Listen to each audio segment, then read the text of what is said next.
Good morning, everyone. Welcome back to philosophy class. Today, I am going to explain refutation of innate ideas in the view of Locke. पाश्चात आधुनिक दर्शन में 3 categories बांटे गए हैं, जिसमें एक बुद्धिवादी हैं, दूसरा अनुभववादी हैं और तीसरा समीक्षावादी हैं। ये तीनों का विभाजन ज्ञान के स्रोत, सोर्सेस ऑफ नॉलेज, ज्ञान के साधन मुख्य रूप से क्या होना चाहिए, इसी के आधार पर इन 3 दार्शनिकों का विभाजन हुआ है। पहला, जिन्होंने बुद्धि को ही एकमात्र ज्ञान का स्रोत माने हैं और इसके समर्थक हैं, मुख्य रूप से वेस्टर्न फिलॉसफी में सुकरात, प्लेटो, डेकार्ट, स्पिनोजा और लाइब्निज़, ये बुद्धिवादी हैं। अनुभववादी में लॉक, बार्कले, ह्यूम और लास्ट में समीक्षावादी आता है, जिसमें कांट ने कहा कि दोनों ही मत एकांगी है और ज्ञान में केवल सार्वभौमिक, केवल अनिवार्यता या केवल नवीनता को ज्ञान नहीं कहा जा सकता। इसीलिए ज्ञान में इन तीनों चीज़ों का होना आवश्यक है, जिसमें सार्वभौमिकता, अनिवार्यता और नवीनता। इसी पर उन्होंने सिद्धांत दिया था समीक्षावाद, जिसमें 2 एकांगी मतों को जोड़ा गया है। इसमें उन्होंने कहा, एक सिद्धांत दिया, ए साइंथेटिक ए प्रायोरी, मतलब हमारा जो संश्लेषणात्मक पूर्वानुभविक है, मतलब संश्लेषणात्मक मतलब उसमें नवीनता भी है और पूर्वानुभविक यानी पूर्व के अनुभवों का भी उसमें समायोजन है।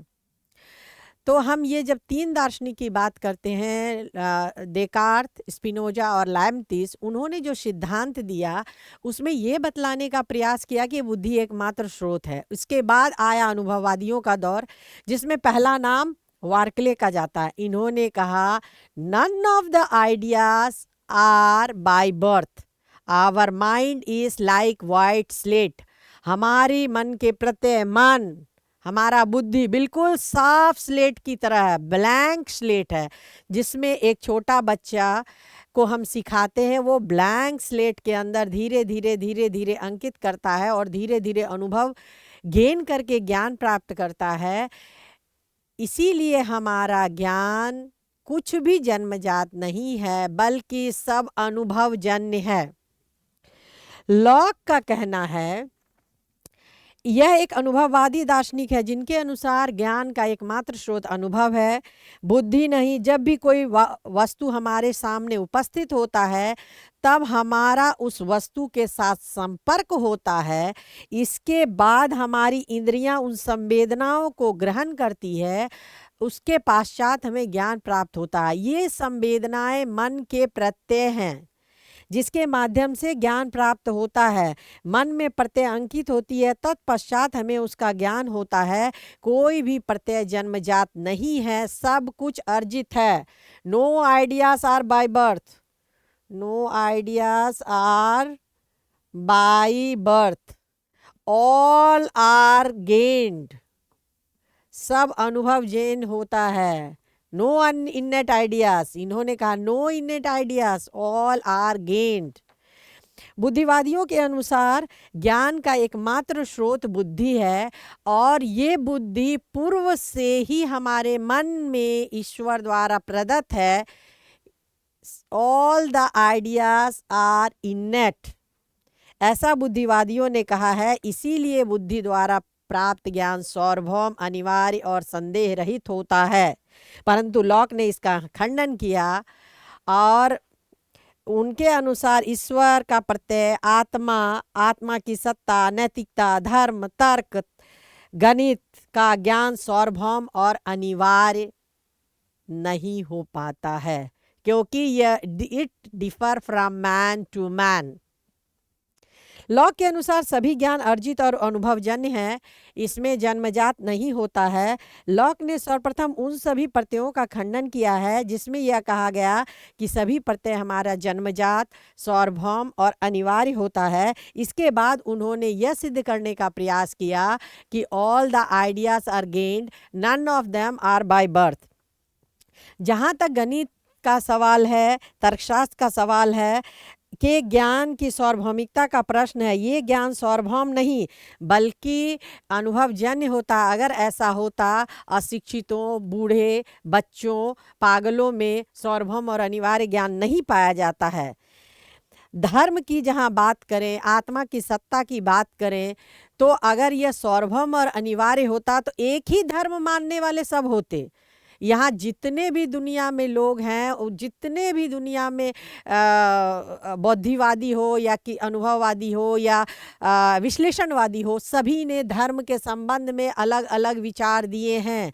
एक आदमी जो तर्क देता है फिर दूसरा उसको खंडन करता है, तो सार्वभौम और अनिवार्य आप कैसे कह सकते हैं? एक मत से दूसरा पूर्णतः सहमति नहीं रखता है, वो अपना अलग तर्क पेश करता है और दर्शन शास्त्र इसका नमूना है।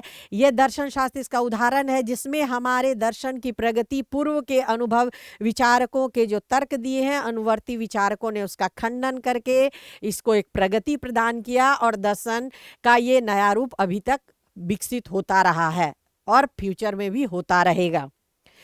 चारवाक आप देखें, भारतीय दर्शन का ही बात करें तो वहाँ भेद है।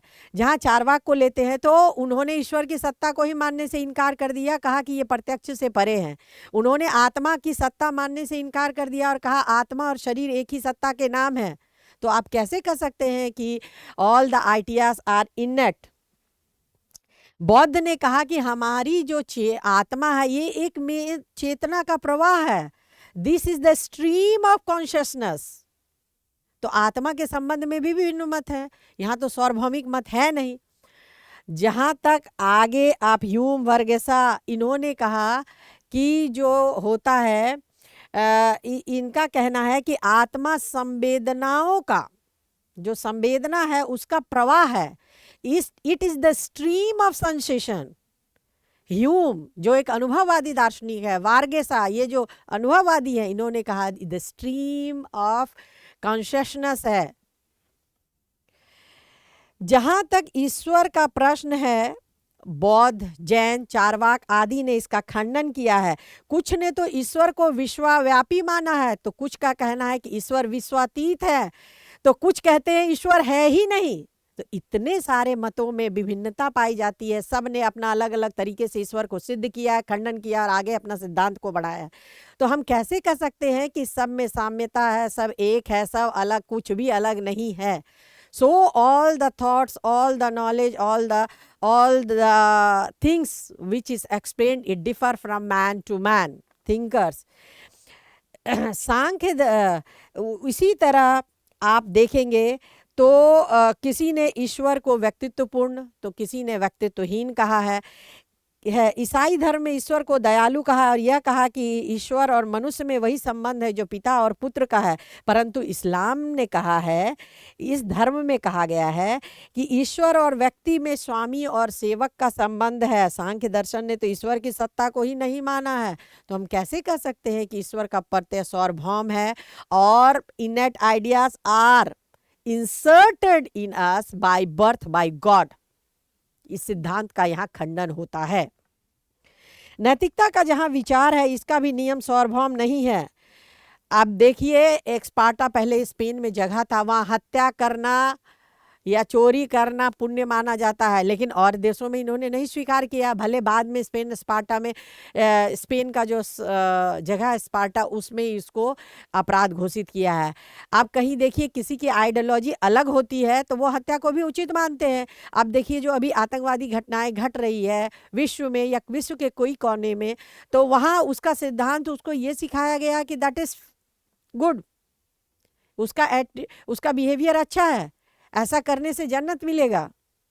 तो यहाँ पर हमारी समझ को गलत तरीके से हम तक पहुँचाने में भी वे भी ये सोचना कि हमारा सिद्धांत सार्वभौम में नहीं है।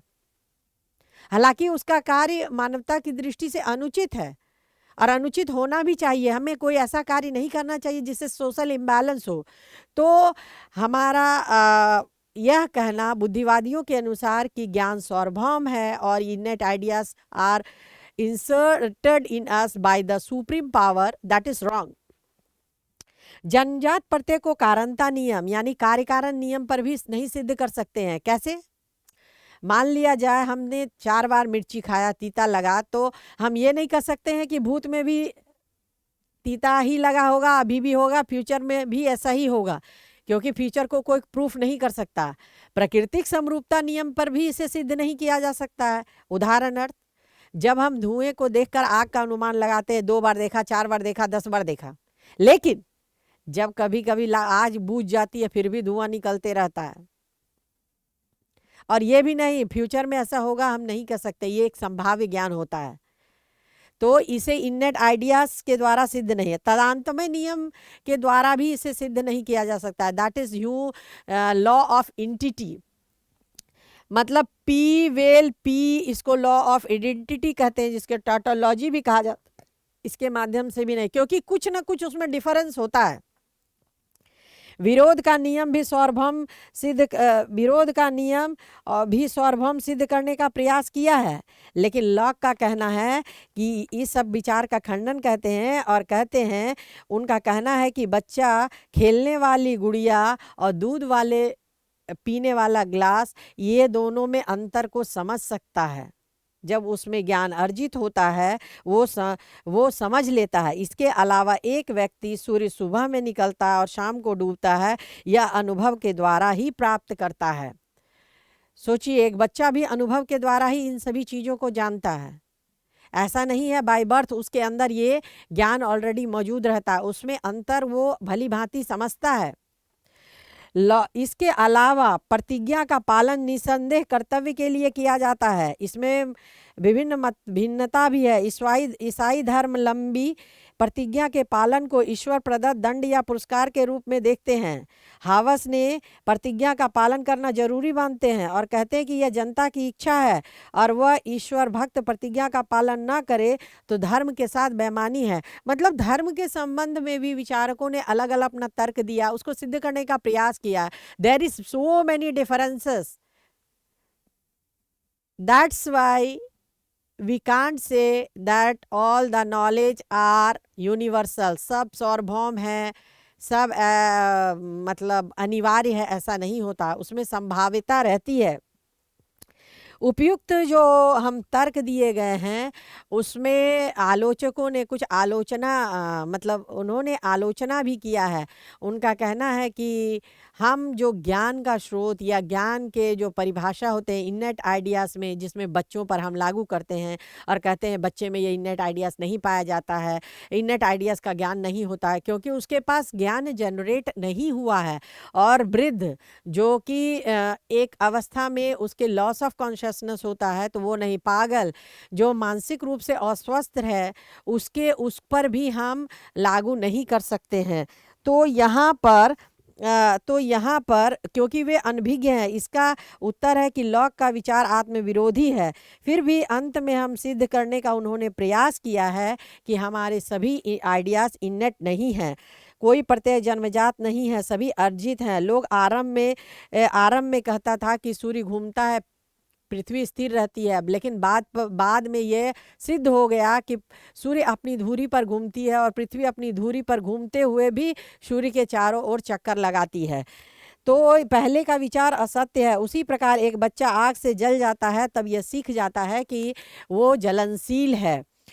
इस प्रकार हम देखते हैं कि उनका विचार काफ़ी तार्किक है। उन्होंने एक अनुभव के साधन को बतलाया है, किस प्रकार हमारा नॉलेज डेवलप होता है, किस एक निश्चित सीमा तक पहुंचता है और कब हमारा नॉलेज इन्हांस करके आगे की ओर बढ़ता है। ये उन्होंने सिद्ध करने का प्रयास किया है और लॉक ने यह सिद्ध करने का भरपूर प्रयास किया है कि हमारा मन एक साफ स्लेट की है तरह है और सब कुछ उसमें अर्जित किया जाता है। धीरे धीरे ज्ञान हमारा डेवलप होता है, तब हम सब कुछ अर्जित करते हैं। इस प्रकार हमने देखा कि किस प्रकार जन्मजात प्रत्ययों का लॉक वेस्टर्न फिलॉसफर ने उसकी खंडन किया है और यह सिद्ध करने का प्रयास किया है कि सभी ज्ञान अर्जित होते हैं। तब तक के लिए धन्यवाद। Welcome back in next class. Thank you.